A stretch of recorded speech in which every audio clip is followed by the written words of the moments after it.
All right, for our next presentation, we have Airisun Wonderli. Airisun is a local resident, having grown up about 15 miles from Swannanoa and graduated from James Madison University with a degree in art education. Afterwards, working for 10 years in the architectural field, designing everything from ships to houses to furniture. Following this endeavor, she has worked for about 30 years in graphic arts, running her own business, but most recently, since 2005, has broadened her creative outlets to include professional writing and arts as an author and photographer.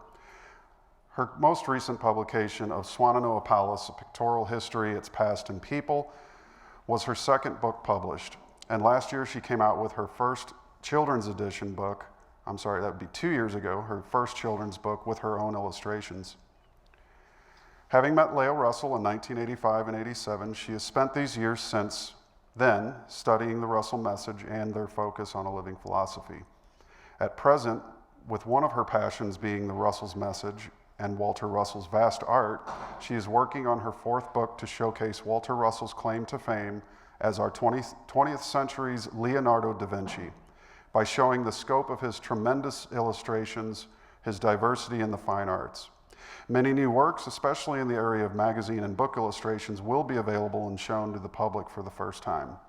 Airisun is passionate in her desire to reintroduce Walter Russell's artworks into the public eye, as well as into the high schools and university arenas. Please help me in welcoming Airisun Wonderli.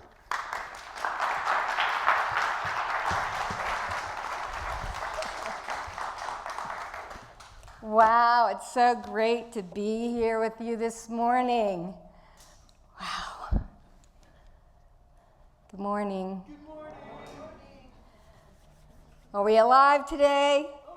Oh yeah. All right. I'm going to start this morning with a quote and a question, and then we're going to move into slides here, and we're going to look at the Russell's human relations before they met briefly, and then their lives at Swannanoa. I've been working at Swannanoa about 7 years now, and it's always interesting in the weekends that people come up and they say, I was here 30 years ago, and I met Leo Russell, and about a year ago I had a gentleman come up and he knew Walter, and he was just a wealth of information. He said, I was really closer to Walter than I was to Leo.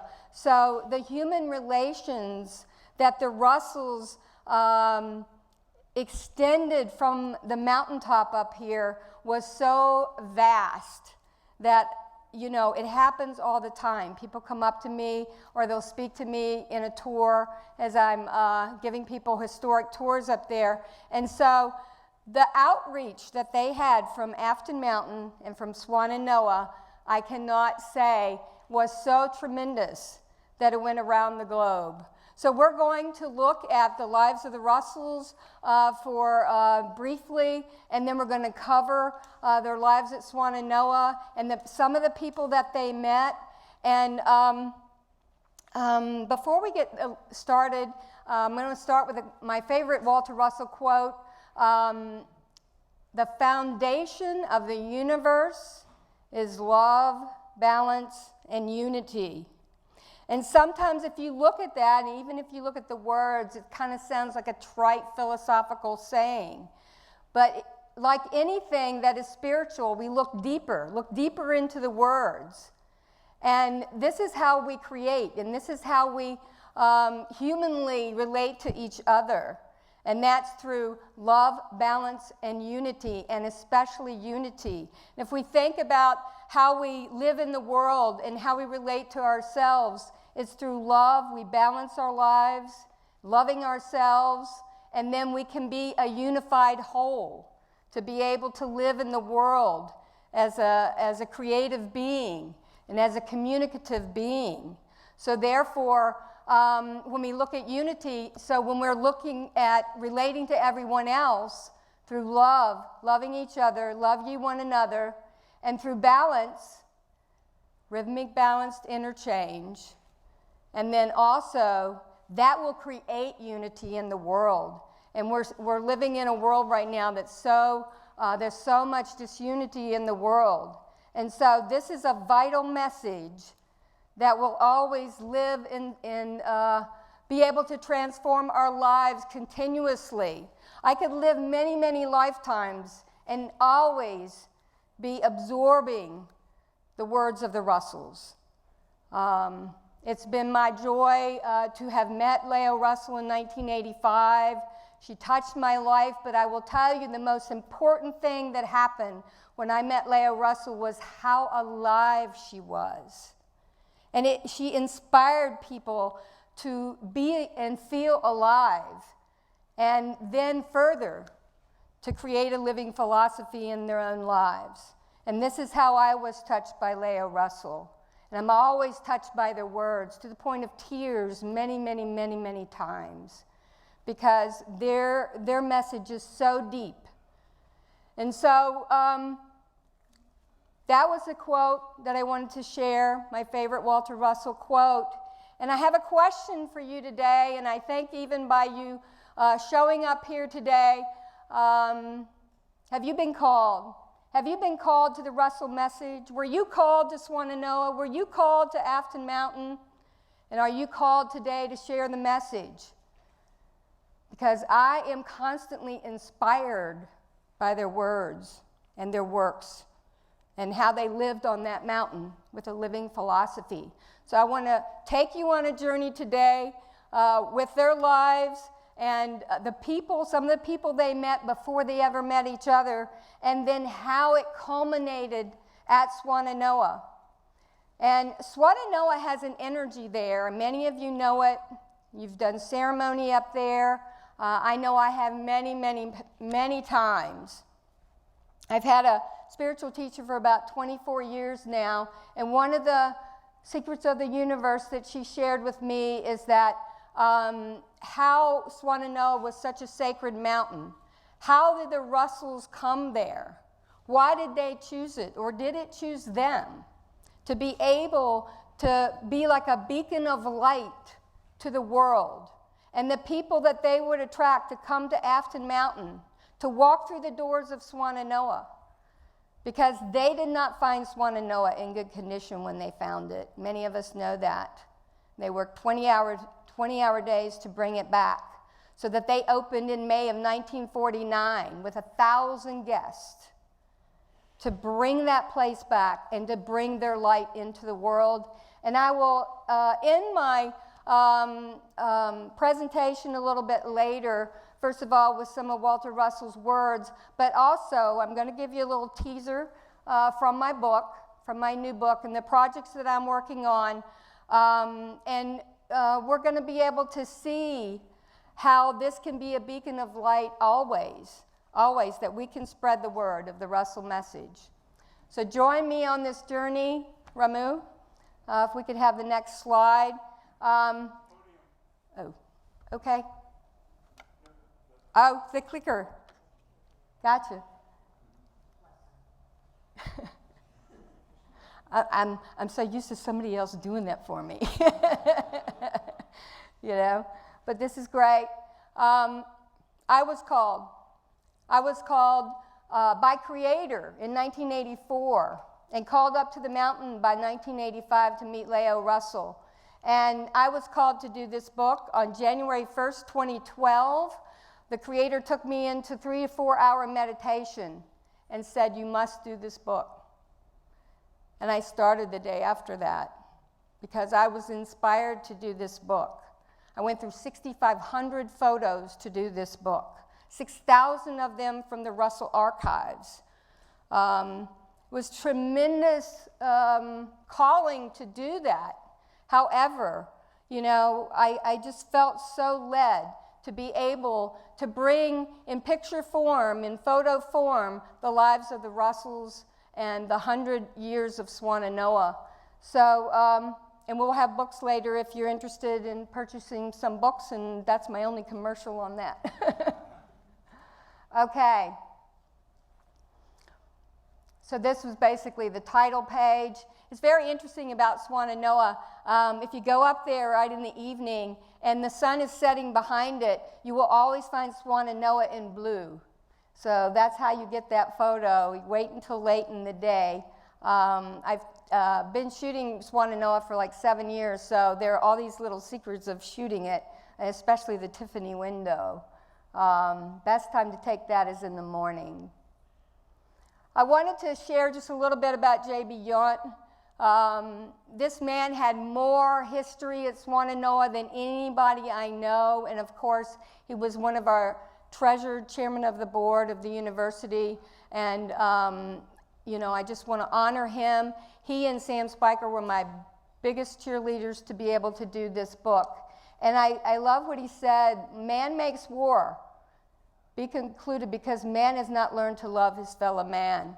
So this is all part of human relations. War is created by either greed or prejudice.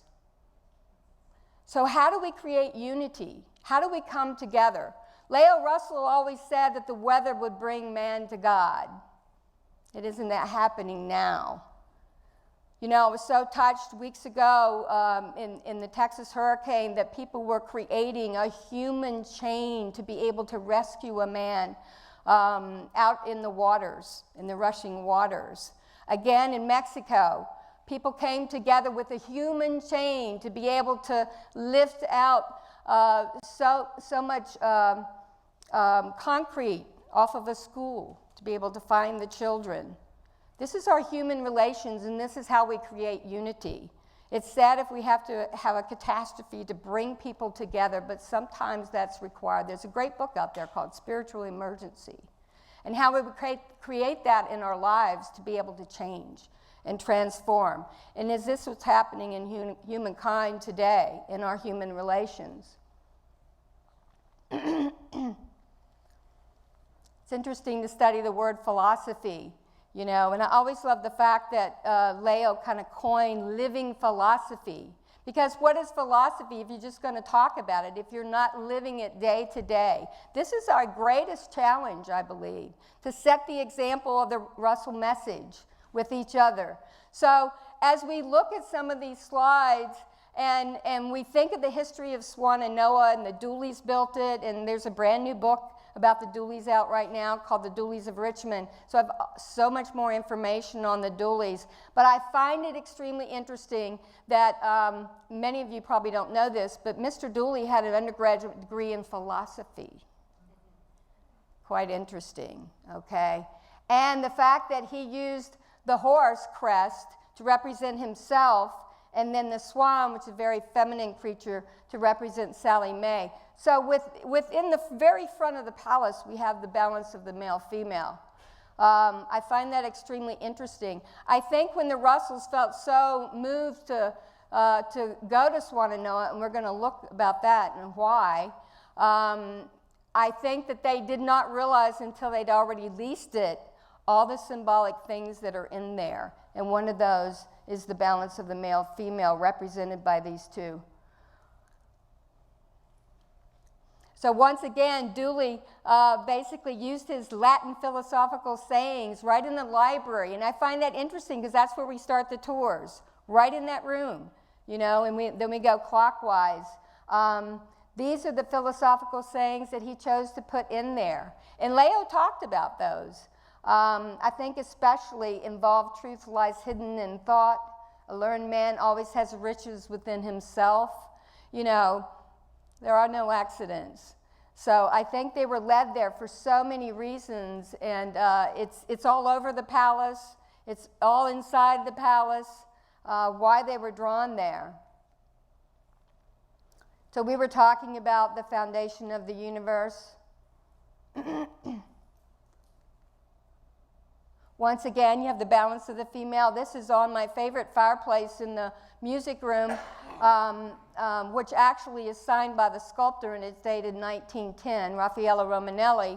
And I just find it interesting. And the cherubs are repeated throughout the palace, which I think is symbolic of the child within. But also, once again, I think it's at least 2 to 3 times within the palace is the balance of the male-female. So we're going to talk about just a little bit the Twilight Club. We're going to look into Walter Russell's past. and how he started with the Twilight Club, which was begun in the late 1800s. He didn't get involved until, I believe, maybe 1887 or somewhere around there, at least around the turn of the century, they got involved with the Twilight Club. So to me, because many of these men were so famous, he was already connecting and communicating in human relations in a global manner. But the most important I want you to look at is, I don't know which one it is, I'd have to count down, but the name of Calvin Coolidge. A lot of people have not put this together before, and even when I wrote the book, I didn't have it really put together. How did Walter Russell find out about Swannanoa? I believe, my educated guess and opinion, is that he found out about Swannanoa through Calvin Coolidge, who had been there in 1927. And these are the pictures of Calvin Coolidge at Swannanoa. 1927 Thanksgiving, it was a great honor for the state of Virginia. So basically, here they are, the governor of the state met them on the front portico steps. Here he is in the back gardens, skeet shooting. But don't underestimate this. The people who are drawn to Swannanoa, he was one of the first very famous people who were brought up there. But as we'll see, in 1947 or 38, Walter Russell wrote this 24-page prospectus, which I retyped about 2 years ago and replaced the pictures because the photos were so much better that I had, and I'd been able to clean them up. So basically, I find this extremely important that he wrote this. How did he know about Swannanoa before 1937 or 38? And I believe it was through the Twilight Club, through President Coolidge, who visited Swannanoa at the end of his presidential term. So if this is true, by these years, he had already been to Swannanoa, taken the photographs. And if you see the address down below from Fifth Avenue in New York, then you'll realize that basically he had already been there. He was trying to establish an institute. Isn't that interesting? As early as 1937, that he imagined a Fine Arts and Sciences Institute at Swannanoa that early. This was from a presentation I did a few months ago with Center of the One Heart, and it basically breaks up the living philosophy of the Russells. And that really helped me, get it very clear and balanced within my mind to be able to do this.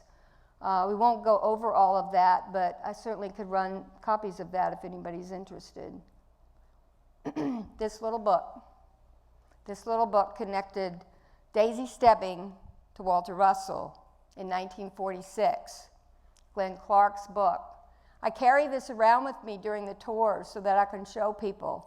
When I'm taking people around, I certainly give more information about the Russell message than Sandy, but I just feel it's so important for people to see this book. This was the book that fell into her hands, that inspired her to pick up the phone and call Walter Russell. And thus would begin a connection that she said, was the most important day of her life when she called Walter Russell. So, I think the fonts changed a little bit when we transferred this. So we're going to look at briefly the lives, and a lot of you know some of this. Some of these are pages of my book.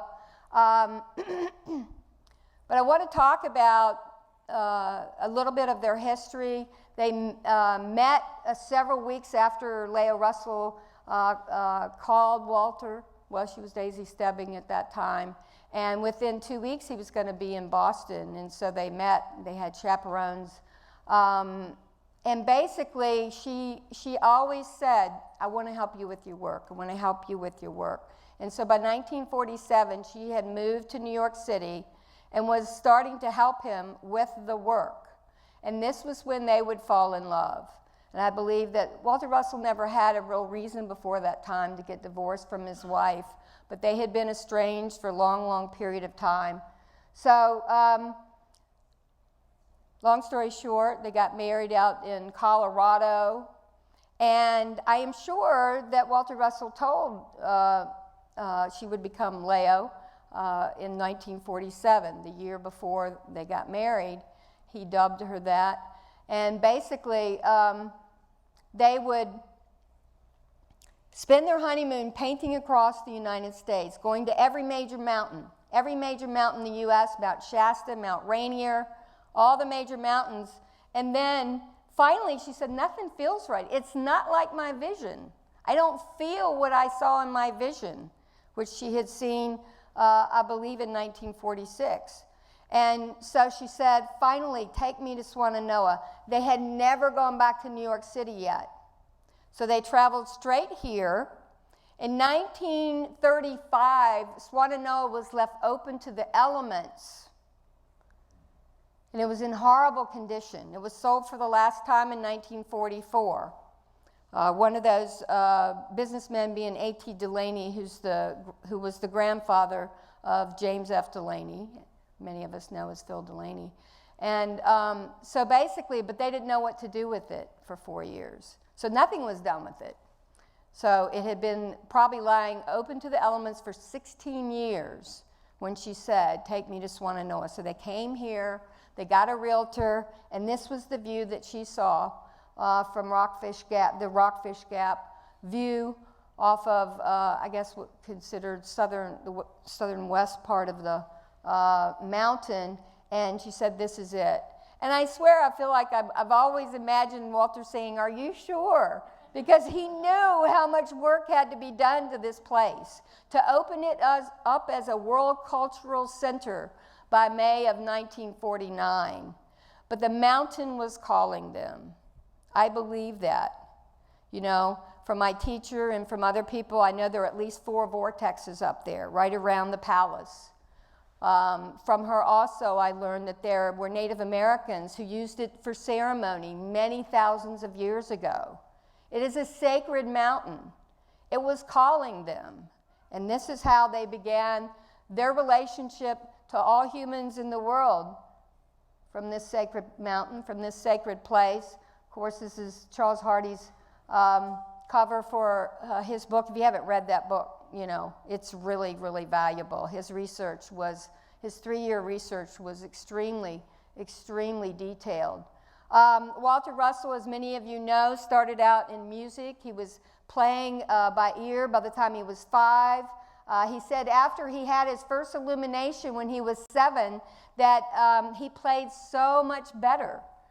You know, I've read the words that he wrote about this. So basically, this would begin his study of all the 5 fine arts. He started out in music. This is the school where he went at age 16. He started college at the Massachusetts Normal Arts School. He would go for 5 years. He would spend time in Paris and study in Paris. So by the time he got out, he became a major illustrator. And at the end of this, I'll show you a couple illustrations that are going in my next book. I have found at least 70 magazine or book illustrations of Walter Russell's that the world has never seen. These are what are going to be started in my new book called The Vast Art of Walter B. Russell.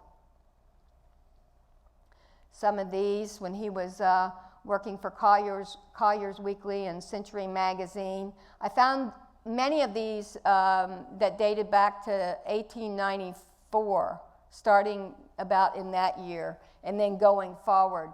There was no photography too much in that period of time. Everything, magazines were all illustrations. Of course, this is probably one of his most famous paintings. There's a lot of symbolism in this painting. The first 3 books of Walter Russell that he wrote, and the only 3 books he wrote and illustrated. I'm proud to say I probably have the largest collection of Walter Russell illustrated books in the world. I have 10 now. I'm working on ordering the 11th one. So at least 7 of these are first editions. This is so important to be able to compile these and to be able to try to find as much of Walter Russell's works. So through writing, through music, through the arts, this is how he related to the world. This was his human relations in that early part of his being in the world as a creative being. These were the last illustrations that were ever published in the story of the Bible. That is a very expensive book, and I have not been able to locate it yet. If I find that one will be quite something. Here he is as the architect. Hotel des Artistes up in New York City, quite famous. Alwyn Court, of course, some of the buildings that he designed. And then by 1900, I believe he was the most famous portrait painter of children in America. In 1903, the Ladies' Home Journal hired him to paint the 12 prettiest children in America. So this would be part of his notoriety and how famous he got with his portraits, and only did children early on, and then later started with notables. These were the ones that were published in the Ladies' Home Journal. Even the preliminary sketches are quite something that I'm sure we probably have in storage somewhere. These were the ones that were chosen. We saw some of these at Swannanoa. I don't know if all of them were up there because maybe he did the small portraits and kept those for himself, but I know Jeremy had learned that he got paid $1,800 per family to be able to paint these. So he spent time traveling across the United States for this commission. These are the notables later in his life. Sculptor, starting with the Edison Sculpture. So many of these were up at Swannanoa. This is how he related to the world through his art. I don't know if anybody have seen this bottom one. Did you know that he had the FDR sculpture in the 1939 World's Fair? I found this photo by accident, if you believe in accidents. And so basically, this is FDR's mother standing there with Walter Russell. That was quite a World's Fair. There's a lot of photos in the website that I pulled up, but when I just ran across this one, I was like, oh my God, I didn't even know he had showed this in the 1939 World's Fair, relating to the world through his art. Also, through his ethics, through his ethical practice and his belief in having ethics in the workplace. This was how he related to the world. He would do all of these talks. Obviously down here he's talking about his art and possibly maybe the balance of his art. So basically he was teaching people and relating to people on a national scale at this period of time. So basically a lot of his notoriety in this period of time, 1937, it's interesting, that would have been around the time that he wrote the 24-page prospectus. That was the blueprint for the University of Science and Philosophy. 1921, when he had his huge 39-day, 39-night illumination, shifted his world, shifted our world into Walter Russell as the scientist. The universal one, his relationship with Tesla, you know, still working on a world global scale, relating to other scientists. I think I repeated that one.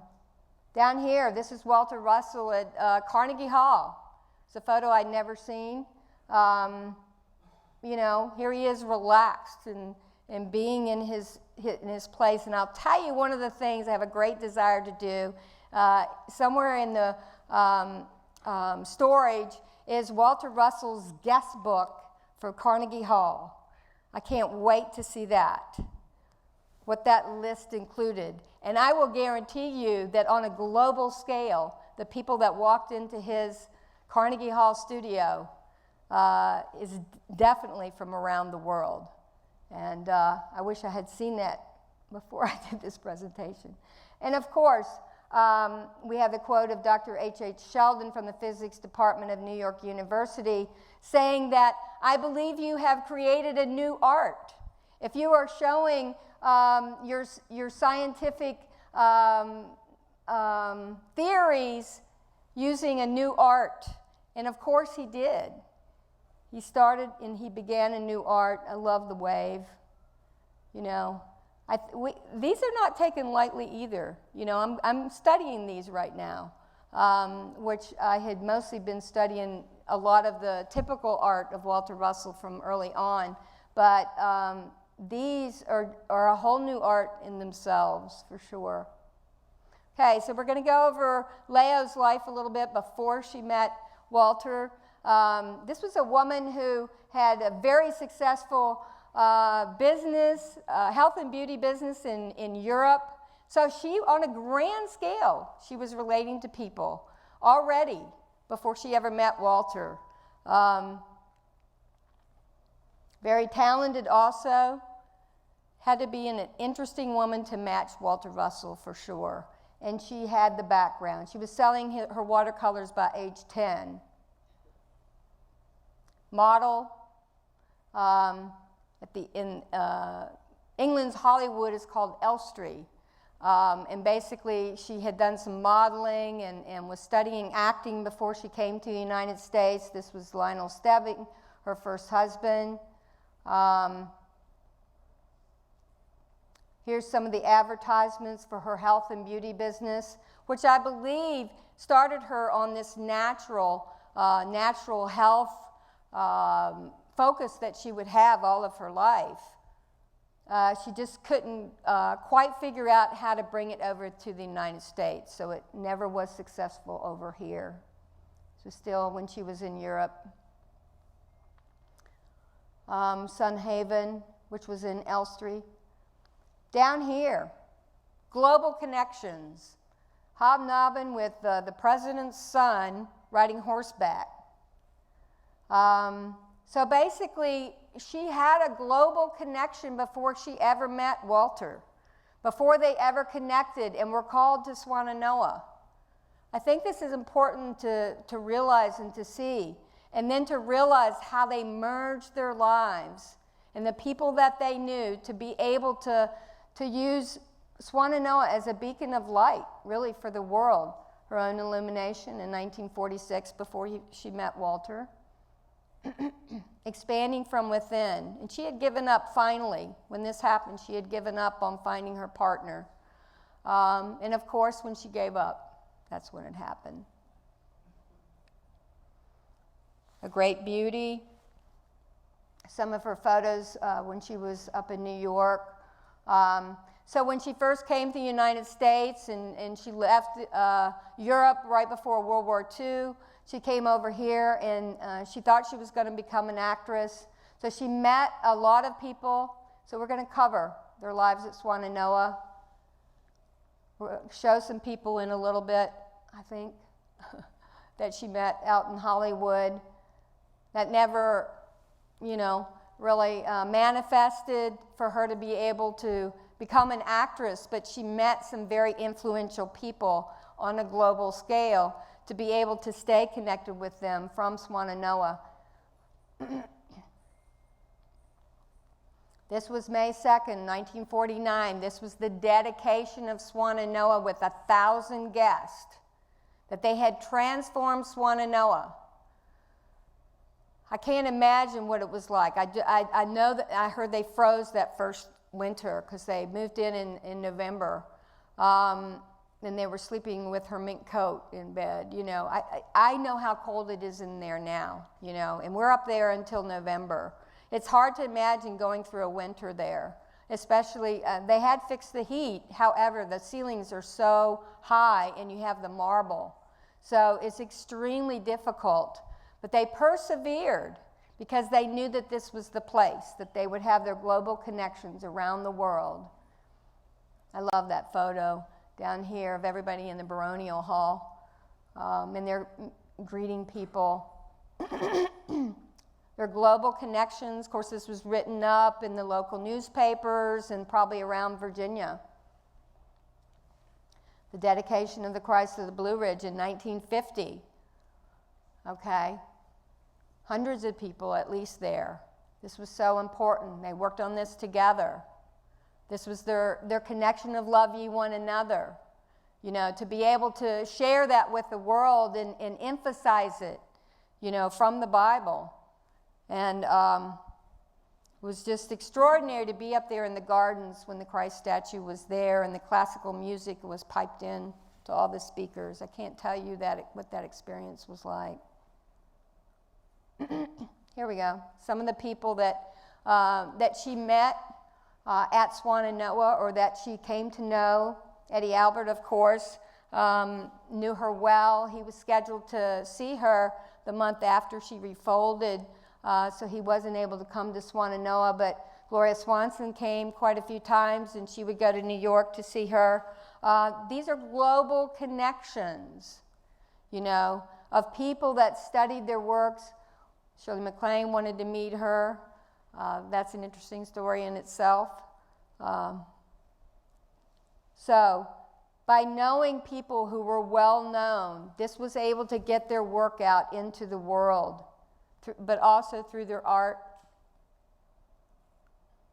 This is the first summer class at Swannanoa. So by starting to teach from there, and they had started the Walter Russell Foundation, which became the University of Science and Philosophy, and this is our global connection.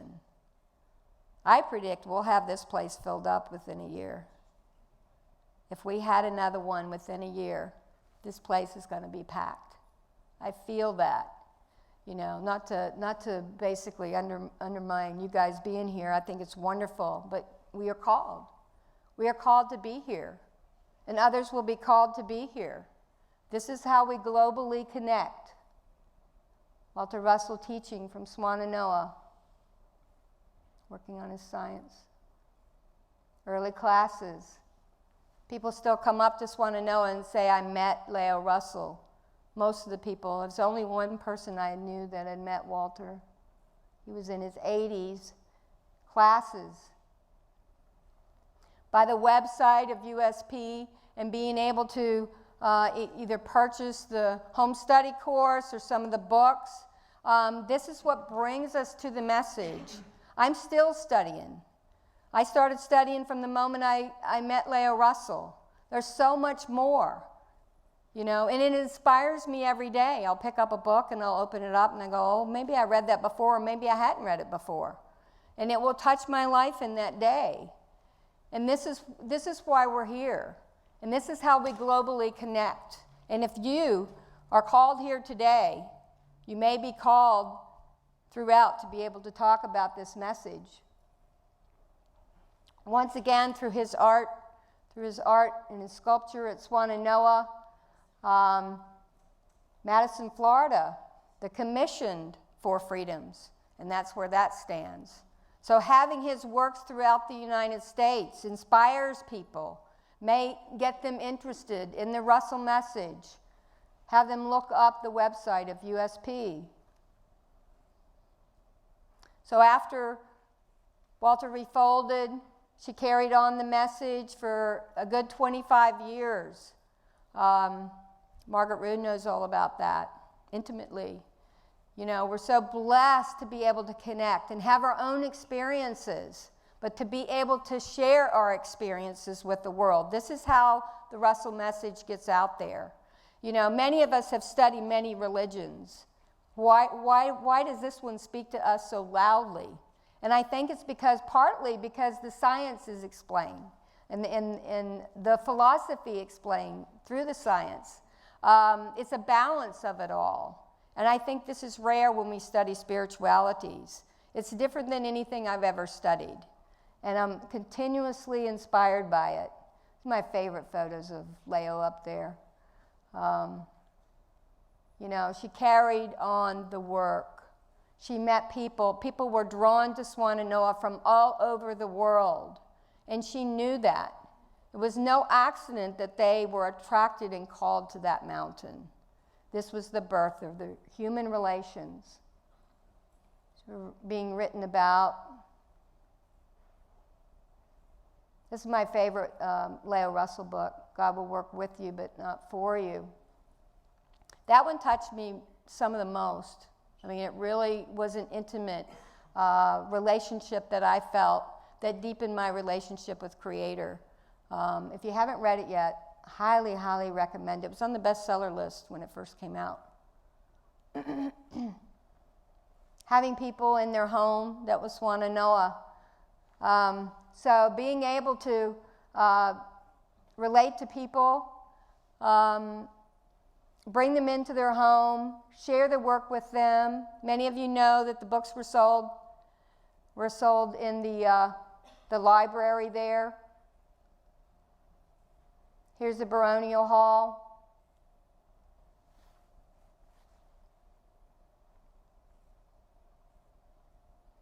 They turned this one bedroom, which had been Sally Mae's, into an upstairs drawing room and had his piano up there. And so they had a lot of guests up there.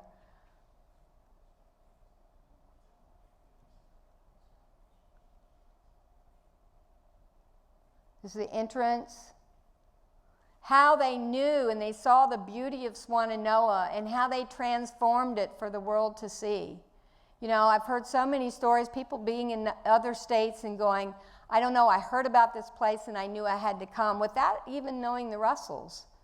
And then meeting Mrs. Russell after they arrived at Swannanoa and being able to say, okay, I was called there. They thought maybe it was because of the place, but no, it was because of the Russell message. This is what it looked like when I came up here in 85 and 87, and many of you also worked there. It's the library.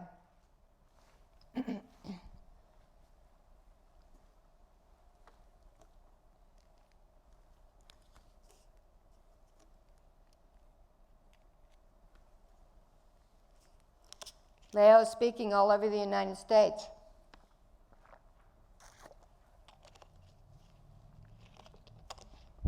This was her world connection to human relations.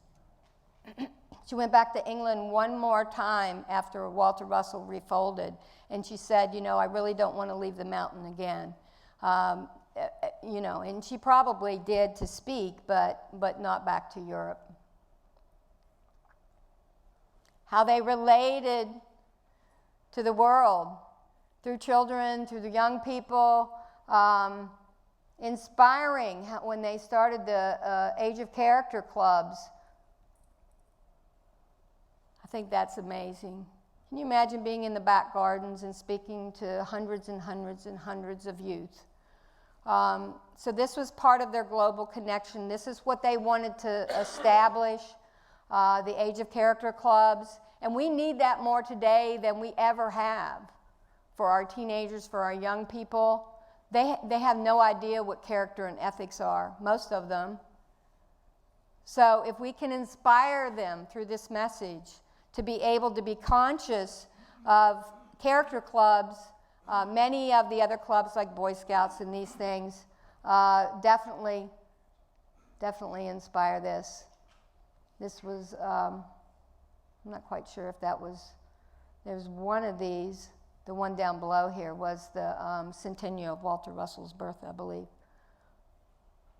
Melford Aquilo, connecting with people all over the world. He probably bought more Russell books than anybody else, and basically brought them to his country and shared them. World connections. Some of the other people that knew Leo, John Denver. I remember when that was in the newspaper, and I was living in the valley. And he sat down in his helicopter, and it was, you know, it was a big deal. But he came because he was called. He felt called by her. They were letter writing. Also Dennis Weaver, very aware person who wrote back and forth with her. So I wanted to, this is right at the end here, we have just a few minutes, and of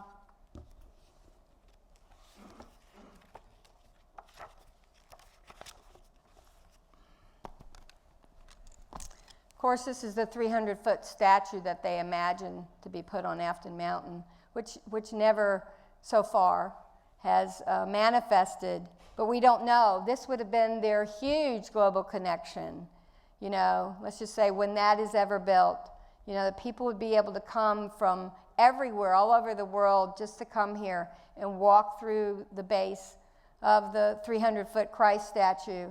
This was part of their dreams and their goals. We could still carry that on if we believe it. Of course, globally they connect. Their books are all over the world. Because of the Russell message, my book is already in Europe. Proud to say that. This is one of the most important books of theirs that I've ever read, and still true today, The World Crisis. And at the end of it, how they show how to solve it. You know, they don't just talk about it, you know, throughout it and say how bad it is, but they have solutions, a dynamic blueprint for the one way to peace and prosperity. So they show us how to solve our issues, but, you know, we have our priorities askew.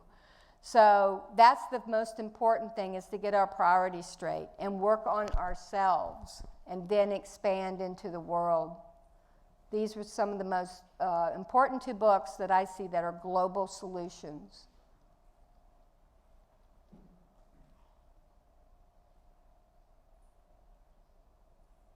Quotes of the Russells. Okay, so I want to leave you with some inspiration, I hope. Walter Russell wrote what he calls a baptism. And I think this is for people who are called to the Russell message, people who can go forth into the world and globally connect with and for the Russell message. This is one of the two projects that I'm working on right now. It's a screenplay of the Russells' lives called The Lights of Swannanoa. This is just, you know, a theoretical poster for the screenplay. This is what I'm going to be working on this winter, because the palace is at the tipping point, and because the transformation with the palace needs to happen in the next couple of years, because it's at the tipping point. If we could bring it back, possibly, but it needs to look pretty bad. So right now, you know, it is challenged the way it looks, but we need to show it how the Russells found it. So I think this is, you know, being able to sense the timing of everything. This is the cover of my book on Walter Russell. I'm about 67, 69 pages into it. The Vast Art of Walter B. Russell, the Da Vinci of the 20th Century. Kind of had to narrow it down, even though when he refolded, Walter Cronkite called him the Da Vinci of our time. But I think we had to narrow it down for the title. But this shows the versatility of the man. So, I would like to end with these words of Walter Russell.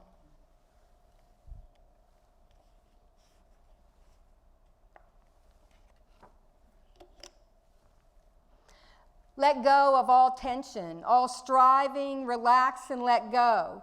Your body is nothing of itself. Your mind is nothing of itself. This world of affairs and limitations is nothing of itself. Relax and let go and know the allness of the universal spirit, which shines upon you with the white light of completion, in which all colors are blended, all needs are met, all questions are answered. As the sun envelops the earth, changing every particle thereof with new life, so know this radiant spirit is enveloping you, removing from your consciousness all darkness, all confusion, all mystery, all sense of separation and aloneness. You feel this spirit as an actual presence, and you know that it is good. You realize yourself as a part of this universality, as universal love, joy, peace, and abundance. You hold this idea in consciousness until the realization floods every part of your being. Your mind is filled with a new radiance, your body with new vitality, your world with fresh beauty and plenty. You are here and now changed. Worries, fears, limitations drop from you at this moment of speaking. The years fall aside and reveal a new self, young, vital, and alive, strong in the realization of a new world. Behold, this world is very good. It is your world, revealed to you, its master. You must take dominion. You must go forth to declare this new world is good and to show forth its beauty. According to your consciousness, have you now received and will you now go forth to create? These words that I speak are so, for they are spoken in the light of truth. You know they are so, so let it be. Thank you.